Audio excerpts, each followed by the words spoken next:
Ooh. I was I was hearing the music and I was like, oh yeah, yeah. I could hear it in my earpiece. And then all of a sudden I was like, I think you muted the wrong one. yeah. I think you muted the wrong one. That's so good. I can't hear you. You can't hear me? Wait, that might be my ears. Hold on. It is my ears. This happened the last time. Give me 1 second. Oh, I had the speaker outside. It was confusing me. So good. It is Munchies with Max. And we are CrossFit Costa Mesa, MaxFit USA. And I am Maximilian Mormont. And I got Mikey on the ones and twos. And it's Sunday, August 30th. And we're going to go through some stuff. So I always see around this time of year a lot of athletes that struggle with maintaining weight, maintaining strength.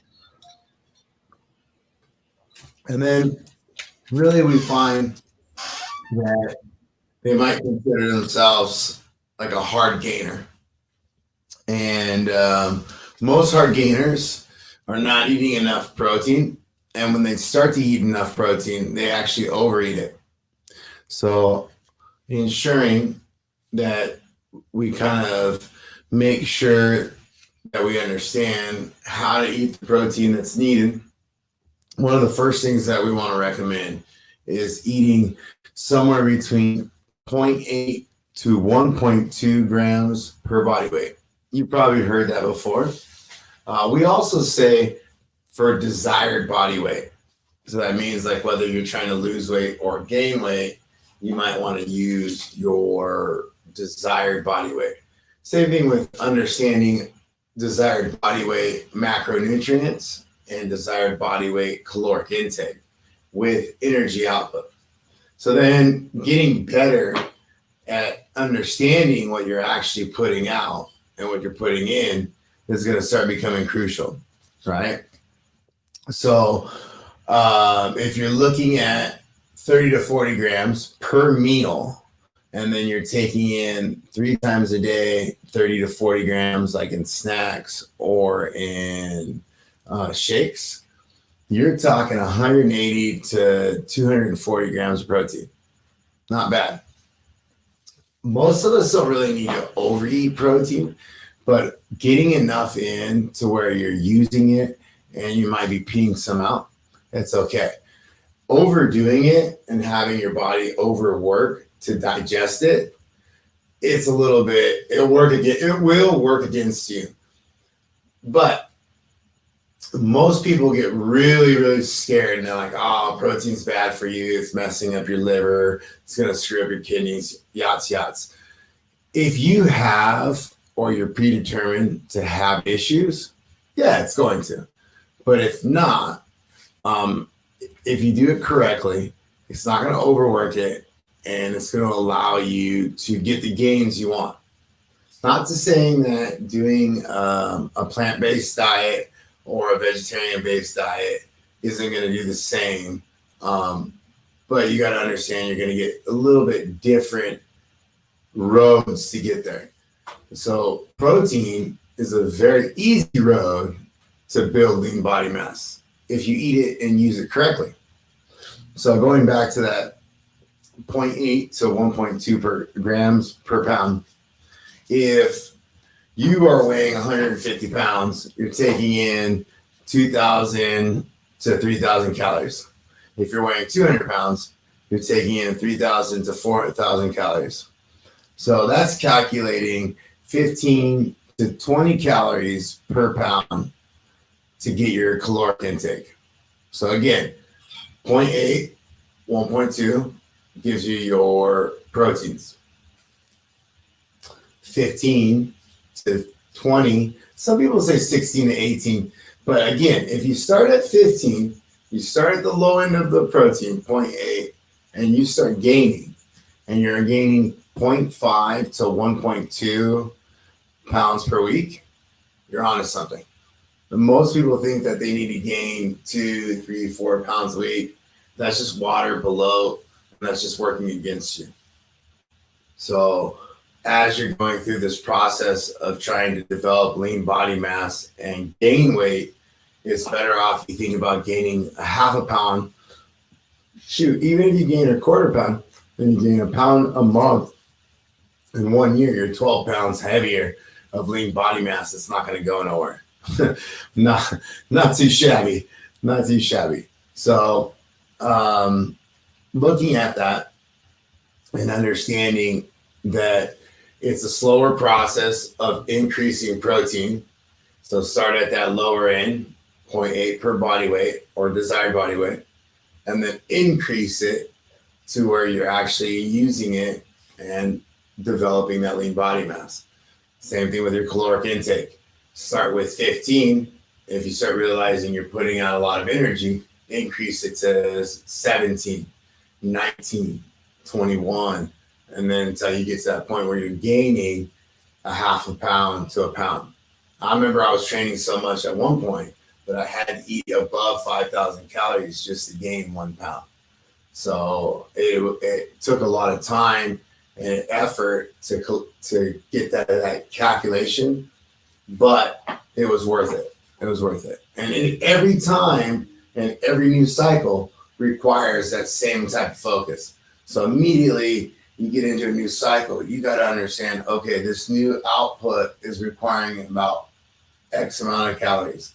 And I can tell by the amount of weight I'm losing, gaining, or maintaining. All right. Especially important during the hot times. A lot of water. A lot of water. Okay. Whew. Mikey, are you ready?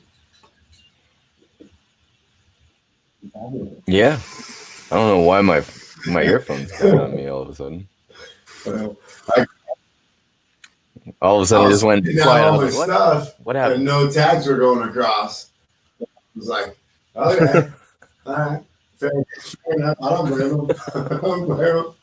I try to tell them to do work. Okay, so I gotta start making a charcuterie plate for you. So because I'm in this trying to cut, lose fat, not lose lean body mass. I'm old, so it's kind of hard to keep it or gain it again. So I don't want to lose any. I am taking in my protein. It's kind of a revisit, but it's minus the nuts. So it brought my fat way down, and it puts me around 400 calories. I get 50 grams, 45 grams of protein. I'm somewhere at like 16, 12 grams of fat, and really minimal amount of carbs. I like these type of snacks, especially in the hotter times of year. Again, the salt, I start craving it. I understand my weight might go up based off the salt I take in. So yesterday, I made homemade popcorn. I was very cautious with the butter, unfortunately, but still judging myself by it. That I didn't go gun ho. I had a bunch of Land O'Lake, and I was like 2 tablespoons. Okay, that's good. It's all right. I ate about a quarter pound of cheese about 2 hours ago. Yeah, really. So much. I was kind of hungry this week, but I drank a lot of water. I attacked that salt, even to the point where on my higher carb days, my weight kind of came back up. And it was like, but knowing that tomorrow I'll probably be below where I was last Monday. I hope. Yep. All right. Salumi. Pepperoni.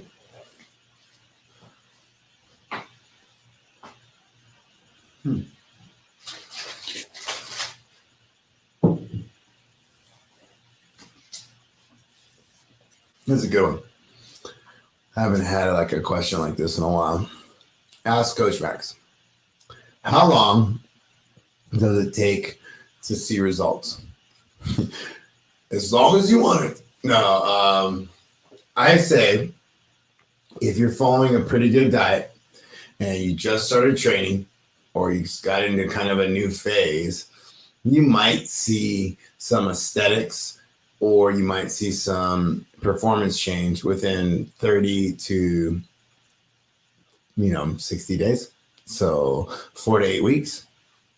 I do feel sometimes as you're training and you've been training for a long time, you go so hard in the beginning of a phase, you don't really actually reap the benefits for a couple weeks after like the taper, moving on to the next phase. So if you're working on speed and you're working on your next phase is working on power, you might not feel fast until you're into that power phase, something like that.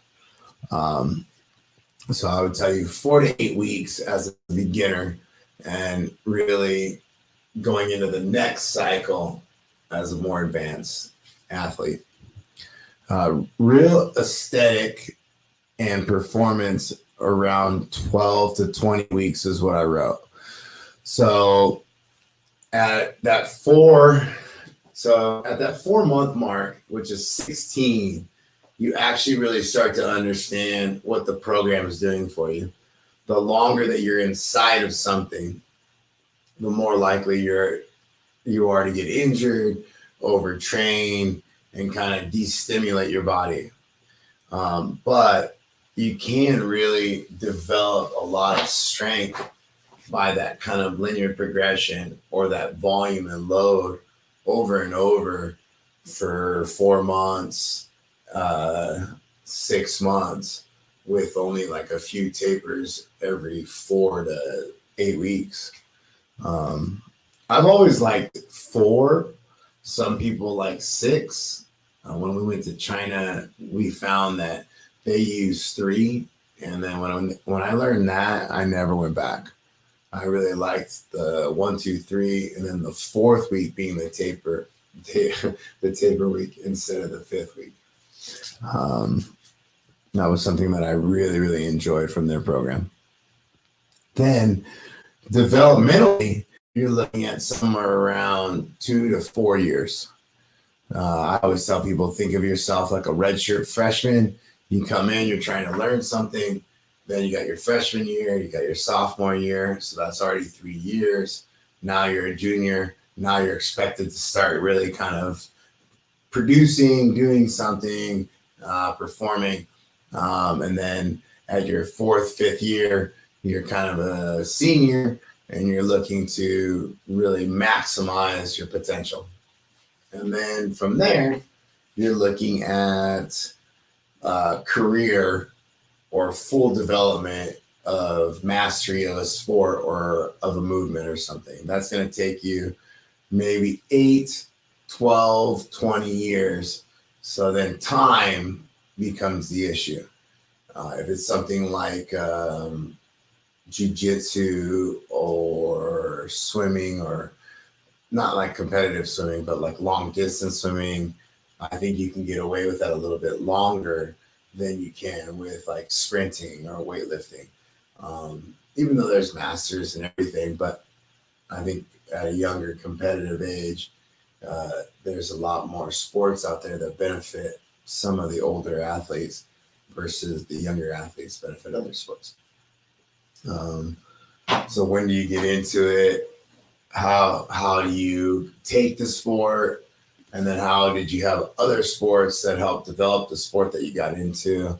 and it's somewhere around that 8 to 12 year mark. And that's about how long it takes. What do you mean, Mike?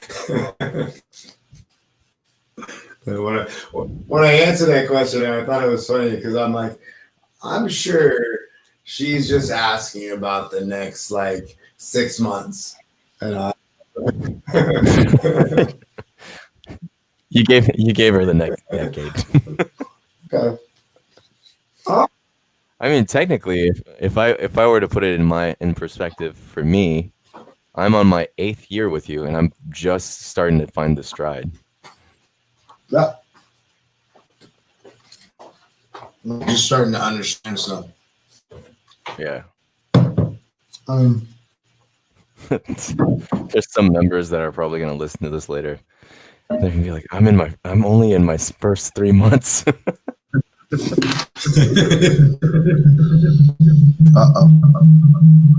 I think of like myself even being retired since like what, and then coming out of retirement 2018, 5 years. I'm just now starting to learn how to train in retirement. So, and I don't even feel like, because remember last summer I injured myself. So obviously I don't know how to train completely in retirement. And now I got through another good year of training. I'm starting to feel good again and understanding like, oh, okay, I'm retired. I don't know what that means. Okay. Saturday was spicy mink. Ooh. I didn't get a chance to do it, but I am going to make it up. All 3 of those are in my wheelhouse. But let's see. Let's get the shared screen going here. That was an active recovery day. You don't need to make it up. Yeah, but I want to. It looks so fun. Mm-hmm. It was taken from the double pyramid Helen. Is it a double pyramid? Well, yeah, the swings. That's where it came from. Yeah, instead of running, it's double unders. And then instead of the pull-ups, it's burpees. Yeah. But if you guys didn't do Saturdays and then you were wondering what it is 4 time of 126 double unders, 63 kettlebell swings, and then 36 burpees once you're done with that. 84 double unders, 42 kettlebell swings, 24 burpees once you're done with that. 42 double unders, 21 kettlebell swings, and 12 burpees. Now, for some people, this ended up becoming a double under workout. And for others, it was just fine. But it basically showed a hole in one of your skills if you had it, or it just ended up being a workout that you worked on your double unders for. And a lot of people actually came out better on top of that. Some of them were hitting bigger numbers on their double unders because of it. But we had some good scores out there. Looks like Maxi here got 13 minutes, 7 seconds. Pacern with 13:40. Taylor Ingram, 15:37. Nate with 14:16 on the girls' side. We're looking at Lily Noe with 17 minutes. G with 19:16. Christine Dickerson with 20:21. Jen Buckley with 21:23, swinging that 16 kettlebell. And Bobby finished that up. Lily Ramirez swinging a 12 kilo bell. Alma with 12 kilos as well. Kay got out 17 minutes, 1 second. 20-pound sub, double reps of up, down, and clap behind head because the ground was dirty. That's awesome. Wesley with single double. I've been waiting for the day that we just decide to start doing air squats instead of burpees because the ground is so hot. I mean, it's melted some of our palms off, so yeah, it's almost getting there. Rachel with that's weird. It says not RX, but 16 kettlebell. I wonder what she subbed. And then Savannah, first 2 rounds, single, double. 3rd round, single unders. And then Lizzie. She pulled the shoot. That's good though. And then Lizzie here, 27 minutes. She probably did single unders. Still has right. She hasn't attempted her double unders just yet. All right. Pretty good ones That's today. awesome. So I wonder if she did the single. Did she have the single under numbers that she did? Did she do 126 single double? I'm gonna have to ask her tomorrow. Curious. How's it work out? I enjoyed it. I was pretty exhausted. I broke up the double unders from the beginning. I know I get pretty tired on them anyway, so I wanted to go unbroken on my kettlebell swing and move my burpees better. I didn't want to get stuck on that rubber, to be honest, and I didn't want to rest on my double unders. So I didn't want to rest on my burpees. So I was pretty stoked on it, and it went fairly well for me. I used that 24 kilos. My adductors were pretty sore, but right around that 15:35 mark. But it was pretty tough. Pretty tough. So my rant. I was asked actually to rant about this. 10 stacking. Why don't I like 10 stacking? So I don't like 10 stacking for a few reasons. And it's not mostly because of the fact that a male bar will destroy a 10-pound plate because it's 45 pounds and then in half when it hits, it's 10 pounds and metal to rubber. It's more whatever. That's not my problem. My problem actually is that 10 pounds is actually a trainer plate. It's 5 kilos. So when I think of it as a trainer plate. That's actually something that you would use on, I know this sounds bad, on like a child's bar or someone that's just learning how to Olympic lift, not somebody that's trying to lift extremely heavy. And then when I started traveling around and looking at other like world lifters, I started realizing a few things, and I realized that they like to stack either 100-pound plates for like the power lifter. That's just like, ooh, that's like you're walking and you're jumping. It's like the Matrix. How did he didn't make the first time he jumped. He didn't make that jump. It's like, it's okay. It doesn't mean anything. Like you start making 100-pound jumps. It's no joke, right? But if you have 5, 6, and these guys are 8, you're talking, there's still 4 lifts to go. And you're like, okay, I'm going to start going in 20s. Okay. I'll talk to you later. So as you're watching this happen and you realize like, oh, okay, well, I just got the 400 pounds, 500 pounds and 4 or 5 lifts. That's going to save me to be able to handle more volume and tonnage at a heavier load. And then same thing for them trying to get to 800 pounds. They're going to go 225, 500 or 405 I've seen. And then almost to that 5. And then I most of them like that 100 to 200 pound jump all the way up for the back squat and deadlift. And same thing with the cleans. I've seen reds, so 55 kilos, 20 kilos stacks, pow, pow, 70, 120, 170. All right. And then 200. So when you're thinking of like watching that stack go down, you're like, wow, that's stacking. And then you see yellows, right? So you start seeing a blue, and then you see 15, 15, 15, 15. Okay, those are 35-pound plates that they're stacking. That's another animal. Okay, 10 kilos, stack 10 kilos, stack 25 pounds. I don't care. Stack 25 pounds all day long. So that's when I started realizing that they're trying to stack weight that allows them to have that 50, 70, 90, 110 pound jump to get them to a bigger number. And then for me, that's what I understand, that was a huge part of their strength development. And that's really where I really kind of acquired the taste for not allowing the 10 stacking, because it's not a trainer plate. You want to get accustomed to stacking the 10 kilo, not the 10 pounds or the 5 kilos. Also, as a coach, I can count the more you use regular plates, I can actually count it. And so like if I'm working out with you, or I'm actually trying to coach multiple people, I don't want to just actually focus on how much weight you're using relative to what I know your strength is and your ability is and all this other stuff. I want to be able to do that quickly, so that I can have a conversation with you, positive or negative, or see where it's at, see what's happening to ensure you don't get injured. And that allows me to see that. Because if I look at a bar and I see 135 and then I see 15 or 510s, I don't know. That's like, oh, that's 155 and that's 175. And then, so it's a little harder to count. Whereas if I see a 45, a 35, and a 25, immediately I know, oh, okay, that's 255. And that's just a kind of, I would say, a lazy coach as well. But I'd rather have the conversations of, hey, how are you feeling? You're using this weight.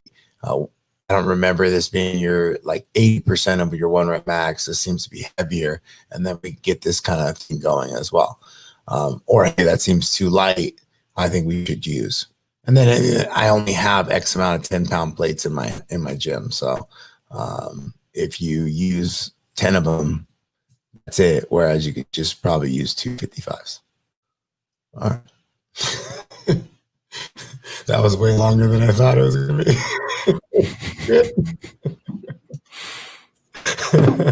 Damn it. Gets me every time. I always know when we have a new kid in the gym just because they'll just stack 10s on. And I was like, oh, hi. I'm Mike. I haven't met you. That's pretty good. That's actually a really good way to tell somebody who's new.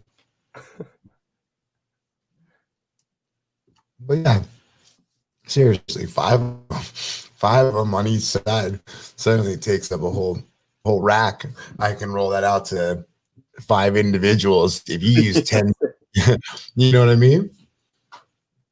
So,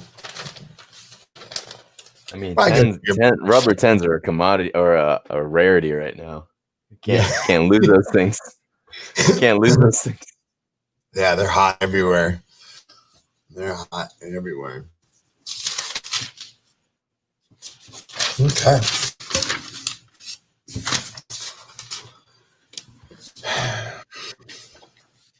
Okay, Monday motivation. Monday can either be the start of a struggle week, something where it's a tough week, another grind, another, oh, here we go. Or it could be a fresh reminder of another phenomenal training week or another week to capitalize on getting faster, getting stronger, getting leaner, and even getting fitter. If you go into the week with that type of mindset, you will go into it with the idea of going and getting your week. So go out there and get your week.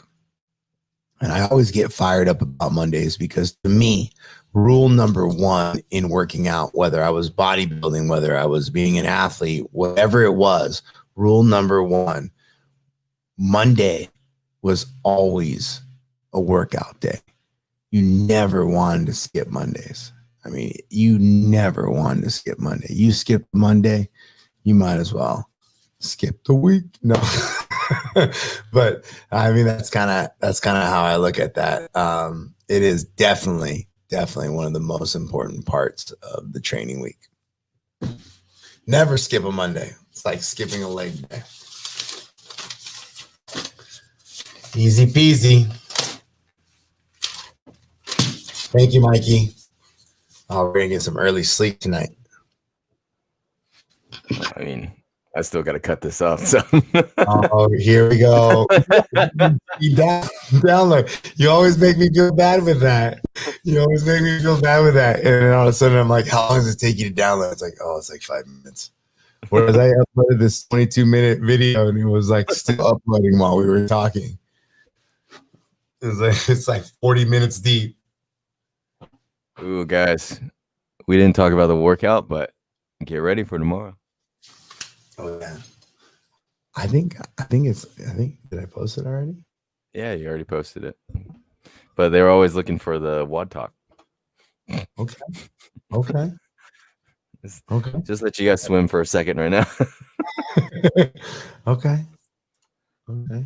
See you guys tomorrow.